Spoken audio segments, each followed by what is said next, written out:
When I was younger, I'd go visit my grandparents all the time. They lived in a one-floor house with an unfinished basement. I never liked it down there. It felt small for a big basement. There was a little door down there that was for storage, and I always got a horrible feeling when going close to it. And let me add that this was a newer house that was about 6 years.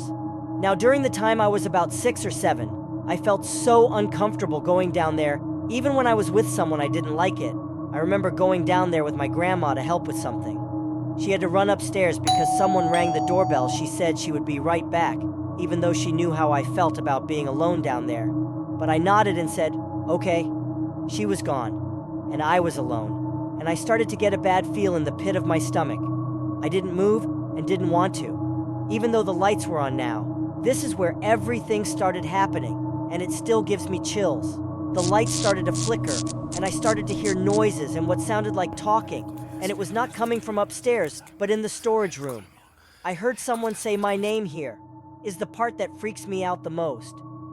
The voice sounded like my grandma. I was confused as hell. How am I hearing her when she is upstairs?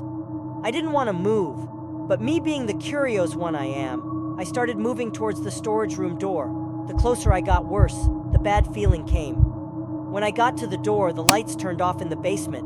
I wanted to run upstairs and hide, go home somewhere that wasn't the basement.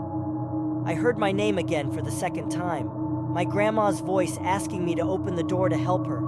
So I did, and I regret it. I couldn't see anything. It was pitch black. I couldn't hear anything but faint laughing that felt like forever.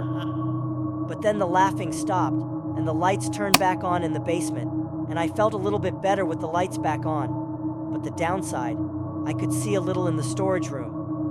I saw a small clown doll in the storage room, and my grandma hates clowns with a passion and wants nothing to do with them. So why is there a clown doll? I have no damn idea. Then the lights turned on in the storage room. I saw red that looked like blood all over the place. I screamed and blacked out, and the next thing I knew, I was laying on the couch, my grandma looking at me and asking if I was okay. I have no idea if that was real or a dream, but it sure as hell felt real.